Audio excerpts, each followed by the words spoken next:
Muy bien, vamos a empezar. Mire, con la plática de la semana pasada concluimos con lo que se puede llamar la parte técnica de nuestro libro La Buena Nueva del Reino de Dios y del Trono de su Gloria, y que se explica en los primeros 3 capítulos del libro.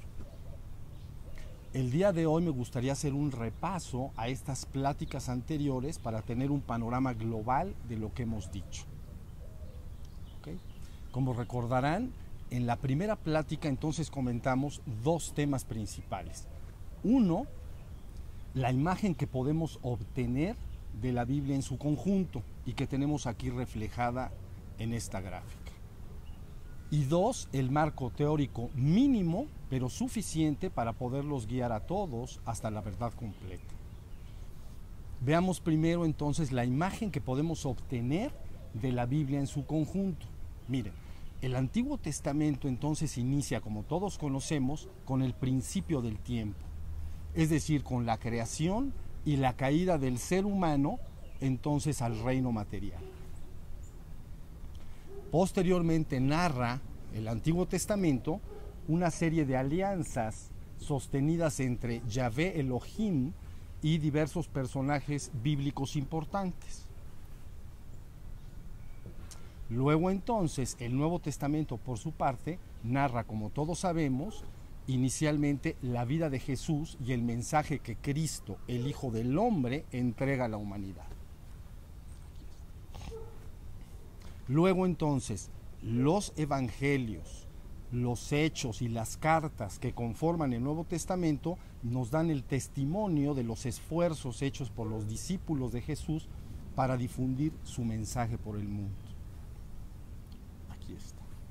Finalmente entonces el último documento de la Biblia, el Apocalipsis, entonces nos narra y explica la parusia, es decir, la segunda venida de Cristo al mundo, en la cual Cristo termina de revelar y consumar su obra redentora, conduciendo a la humanidad entonces de regreso al reino divino o Dios. El marco teórico entonces mínimo pero suficiente para poderlos guiar a todos hasta la verdad completa, comprende la comprensión de 3 reinos. 1, el reino divino. 2, el reino espiritual, dividido en 2, como ya lo hemos dicho, el reino espiritual ascendido y el reino espiritual caído. Y finalmente 3, el reino material. Este marco teórico explica entonces que la verdad solo está relacionada directamente con el reino divino, mientras que la ilusión guarda relación simultáneamente tanto con el reino espiritual como con el reino material.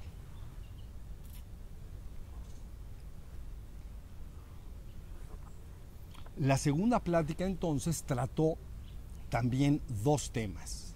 Número 1, la manifestación de la existencia del reino espiritual y del reino material como el acto de inflar un globo, tal y como podemos ver en esta imagen con las flechas apuntando hacia afuera. Y 2, la situación que vive ya el ser humano en el reino material.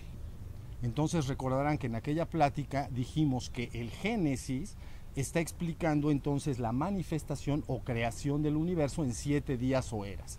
Y posteriormente da a entender que el ser humano en el reino material permanece muerto, dormido, debido a que ha perdido todo contacto y no se da cuenta de su esencia divina, que es Dios, puesto que permanece ahora perfectamente identificado y cree ser su propio cuerpo físico y su mente racional humana. Muy bien, la tercera plática trató asimismo 2 temas principales. 1, la reabsorción del reino material y del reino espiritual en el reino divino, como el acto de desinflar un globo, tal y como estas flechas nos están mostrando aquí. Y 2, el papel que Cristo, el Hijo del Hombre, desempeña en este proceso de redención y restauración universal. Como dijimos en aquella plática, para apoyarnos utilizamos un párrafo que se encuentra ubicado en la primera carta de Pablo a los Corintios en el Nuevo Testamento. En resumen, lo que este párrafo dice es lo siguiente. En primer lugar, los hijos de Adán o la humanidad en su conjunto permanecen muertos o dormidos en el reino material. En segundo lugar, entonces, el primero en resucitar de entre los muertos o revivir o despertar es Cristo. Y entonces ya Cristo puede guiar a la humanidad de regreso al reino divino. En tercer lugar, entonces se explica que Cristo en su segunda venida al mundo, entonces despertará inicialmente y resucitará inicialmente a los que le esperan, a los suyos, y que luego estos ayudarán a despertar a la humanidad en su conjunto, para entonces tomar a la humanidad en su conjunto y de alguna manera restaurarla inicialmente hacia el reino espiritual ascendido.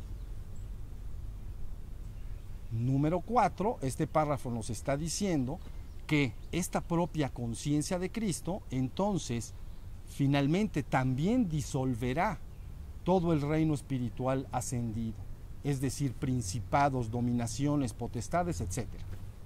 Restaurando entonces todo de regreso al reino divino o Dios. Cuando esto ha sucedido, entonces la muerte, que es inseparable del reino material y del reino espiritual, habrá sido vencida. Y la vida eterna propia del reino divino entonces habrá ocupado su lugar. El proceso termina finalmente cuando toda la existencia es tomada y regresada al reino divino, donde se experimenta la unicidad absoluta con Dios, la única verdad que es.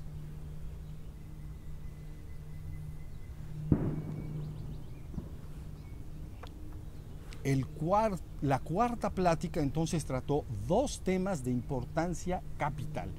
Uno, lo que es la conciencia de Cristo. Y dos, el mensaje original de Cristo. Sobre la conciencia original de Cristo, sobre lo que es la conciencia de Cristo. Entonces, dijimos que cuando un ser humano o espiritual entra al reino divino, se hace una sola conciencia con Dios. Y una vez que sale nuevamente a la existencia, ya sea del reino material o del reino espiritual, lo que verdaderamente permanece es un perfecto estado de ser, sin el mínimo pensamiento en la mente, pero que vuelve a percibir la existencia que le rodea. Y dijimos entonces que este perfecto estado de ser es un estado de ser santo, puro e inmaculado.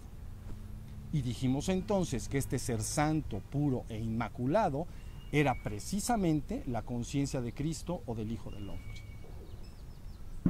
Luego, sobre el mensaje original de Cristo, dijimos que este mensaje puede ser reconstruido cuando encontramos una constante en los discursos y dichos de Cristo, es decir, en su palabra. Y como vimos en aquella ocasión, en los evangelios encontramos esta constante, y esta constante apunta directamente a realizar una clara demarcación o separación entre la verdad y la ilusión, abriendo entonces el camino de salvación para el ser humano, como ya he dicho antes, puesto que le señala con claridad la meta o el fin último que éste debe alcanzar, es decir, el reino divino o Dios. En la última plática quinta de la semana pasada, entonces lo que estuvimos viendo fue las prácticas que conviene al ser humano llevar a cabo para pasar desde la ilusión, que es el reino de la muerte, hacia la verdad, que es el reino de la vida eterna.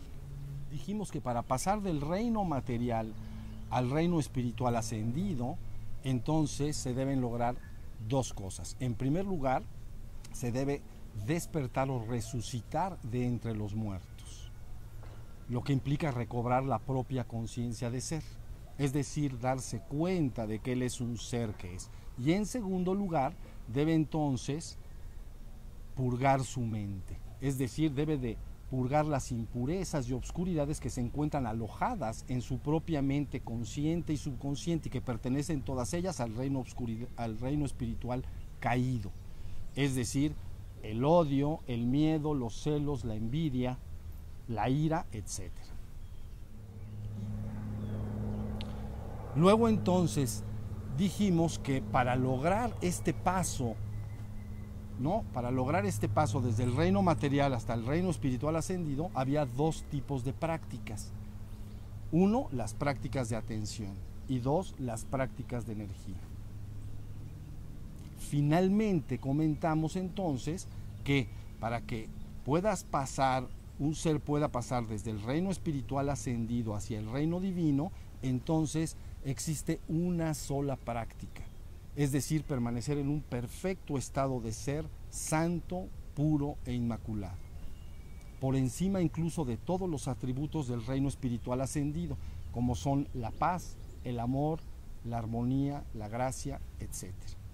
Y que al permanecer en este perfecto estado de ser santo, puro e inmaculado, entonces uno se ubica a sí mismo en el punto exacto para poderse fundir con la santidad absoluta que es Dios en el reino divino, la única verdad que es. Como vemos entonces, este estado de ser santo, puro e inmaculado se asemeja a una gota de agua pura y cristalina, lista para fundirse con el infinito océano de agua cristalina y pura que es Dios. Muy bien, con lo dicho hasta aquí, entonces podemos dar por terminada esta plática para continuar ahondando la semana que entra en el tema que nos ocupa. Muchas gracias.